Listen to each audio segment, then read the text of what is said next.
All right, so today we're going to dive into a story that honestly kind of blindsided me when I saw the headlines. Yeah, it's definitely got some twists and turns already. It does, and I think it's one of those stories where the headlines really don't tell the whole story. Exactly right. Um, and so that's why we're going to do this deep dive. We got news articles, we got police reports, even some like social media chatter. Yeah, a little bit of everything. We're going to look at all of it and Yeah. really try to understand what's going on with this whole Marcus Jordan arrest. Yeah, it seems like there's a lot more to this story than meets the eye. You got the celebrity element, the family legacy, and then legal implications. Yeah, you're right. It's almost like a perfect storm of controversy. It's a recipe for a media frenzy, that's for sure. Yeah, so let's start with just the basics, the facts of the case as we know them right now.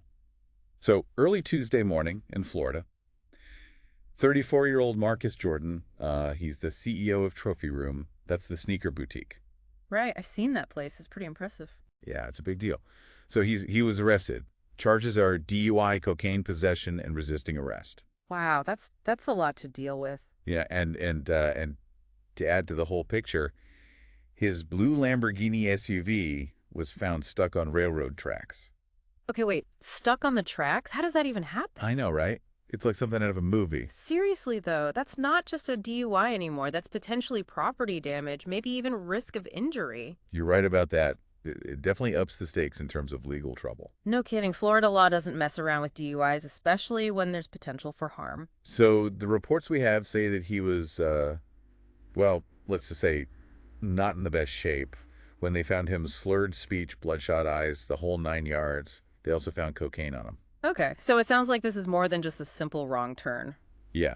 And then there's the dash cam footage. It's been making the rounds online. The part where he's trying to use his family name to get out of trouble. Oh, yeah, the do you know who my dad is? Card Yeah. classic. It's like he actually said, Bro, I'm Marcus Jordan. I'm Michael Jordan's son. I'm not doing anything wrong. I just made a wrong turn. Wow, I mean, you gotta wonder what was going through his mind. Did he really think that would work? It's hard to say, but it definitely raises questions about privilege and accountability, right? Absolutely. Does he think he's above the law just because of his last name? Well, and this isn't even his first run-in with the law. Remember back in 2012, he got arrested in Nebraska. Oh, yeah, that's right. Was it disorderly conduct, resisting arrest, something like that? Exactly. So, maybe there's a bit of a pattern here. It's definitely a red flag, you have to admit. For sure. And here's another interesting detail. There's a passenger in the car with him. Oh, really? Yeah. But the police haven't released their identity yet. So we don't know who it was or what role they might have played in all of this. Okay, no, that's a little mysterious. Who was he with and why are they keeping it quiet? I know, right? It just adds another layer to this whole thing. Like a real life whodunit? Yeah, but before we get too caught up in speculation, we should probably take a step back and, look at who Marcus Jordan is. Good point. Context is everything, right? Exactly. So for those who may not know, he played college basketball for a while at UCF, but he's really made a name for himself with his sneaker boutique Trophy Room. Yeah, he's definitely built a successful career for himself. He has, but in recent years, it's been his relationship with Larsa Pippen that's really put him in the spotlight. The ex-wife of Michael Jordan's former teammate, Scottie Pippen. Oh, wow. Yeah, that's right. I mean, that's got to be a whole other level of It is. Trust me, it's a whole saga in itself. You know what? You're right. It's like the Jordans and Pippins, their history, their rivalry, it's all coming back around. Yeah, it's all playing out on this very public stage. And now you throw this arrest into the mix. I mean, talk about a media frenzy. It's definitely a story that's got everyone talking, and we're going to keep digging to see what else we can uncover. All right, let's get into it. And, it's not just about Marcus anymore. With the families involved, the history, there's a whole other level of scrutiny on this whole thing. Yeah, for sure. It's definitely not your average DUI case. No kidding. I was reading some of Larsa Pippen's comments about the whole thing, and it's fascinating to see your perspective. Yeah, she really addressed the elephant in the room head on, right? Like, Yeah. why date the son of your ex-husband's biggest rival? I mean, it's not exactly a typical love story, is it? No, not at all. But she talked about how difficult dating is, as the ex-wife of a pro athlete. Oh, yeah. I can imagine that can't be easy, especially with all the attention and judgment. Right. She even said in an interview that people don't think you should have a life once you get divorced. Hmm. That's interesting. It's like there's this expectation that you should just disappear or something. Yeah, or that you're not allowed to move on and find happiness. Which is crazy because everyone deserves to be happy, right? Exactly. And she was very clear about that. She said, I deserve to find love and happiness. Good for her. I mean, it's a good reminder that we're all human, even celebrities. Yeah, they have feelings and go through the same ups and downs as everyone else. Absolutely. So, where do things stand with her and Marcus now? Well, they actually broke up earlier this year in 2024. She said she wanted to focus on work and family, and that she realized she was happier on her own. Okay, so it sounds like it was her decision to end things. Yeah, from what she said, it seemed pretty amicable, but Marcus's reaction was, well, a little different. Oh, really? How There was silly. this comment he made on social media about sending her back to where she belonged. Ooh, that's a little harsh. Yeah, some people saw it as aggressive, maybe even bitter. Yeah, I can see that breakups are tough, and it's easy to say things you don't mean in the heat of the moment. Especially when you're in the public eye and every word is scrutinized. Right, it's hard to know what's real and what's just for show. Exactly. So we've got this whole relationship drama playing out in the background. And then on top of that, we have these serious legal charges against Marcus. Right, let's not forget about the actual case. Yeah, so what kind of consequences is he potentially facing? Well, in Florida, DUI is taken very seriously, especially with the possibility of property damage. You know, his car being stuck on those railroad tracks. Right, that definitely complicates things. He could be looking at license suspension, hefty fines, and even jail time. And then there's the cocaine possession charge. Yeah, that's another serious offense. It's not something the courts are going to take lightly. And you know, his past arrest back in 2012 doesn't help his case either. It definitely suggests a pattern of behavior that the courts might consider. So all in all, this could have a pretty significant impact on his future.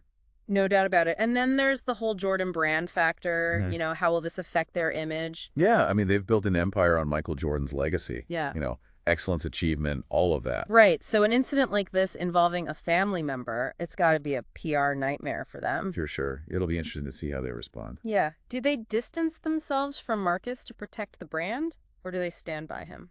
It's a tough call. Hmm. I mean, at the end of the day, he is an adult responsible for his own actions. Absolutely. And regardless of his family name or his connection to the Jordan brand, Yeah. he's going to have to face the consequences of his choices. Okay, so we've covered a lot here. The arrest, the legal stuff, the relationship drama, the whole Jordan brand angle. What are your main takeaways from all of this? Hmm. Well, for me, it's the whole question of personal choices versus public perception. You know, how does growing up in the shadow of a legend shape who you become? Right, and how do you deal with the pressure of having your every move scrutinized by the world? And then how do you handle the fallout when things go wrong, when your name is synonymous with success and you make a mistake that everyone sees? Those are some really good points. It's definitely a lot to think about. Yeah, it's a story with a lot of layers. All right, well, I think it's time to wrap things up with a final thought for our listeners to ponder. Okay. So how might this arrest affect not just Marcus's future, but also the dynamics within the Jordan and Pippen families? You know, will this incident reignite old tensions or force them to confront some unresolved issues? That's an interesting question. It's hard to say for sure, but it's definitely possible. Family relationships are complex, and this could be a catalyst for change, good or bad. Yeah, I guess we'll just have to wait and see how this all unfolds. Yeah. It'll be really interesting to see how the Jordan brand responds to all of this. I mean, they've built an empire, you know, on Michael Jordan's image. Right. It's all about excellence, achievement, being at the top of your game. Exactly. And now you have this situation with Marcus. I mean, Right. it's got to be a PR nightmare for them. It really does. It raises the question of how much a family name can influence public perception, especially when that name is, Michael Jordan. Yeah, I mean, we're talking about global icon status here. Exactly. It's almost like royalty, Yeah. But at the end of the day, Marcus is his own person. Right. He's responsible for his own choices. Right. Exactly. And that brings us back to accountability. Family ties or not, he's got to face the consequences. Okay, so we've covered a lot of ground here. The arrest, the legal ramifications, family dynamics, the power of the Jordan brand. What stands out to you in all of this? For me, it's that intersection of personal choices and public perception. How does someone like Marcus, growing up in the shadow of a legend, how does that shape their own identity? Right, and how do you navigate relationships when the whole world is watching and judging your every move? And then how do you handle the fallout when things go wrong?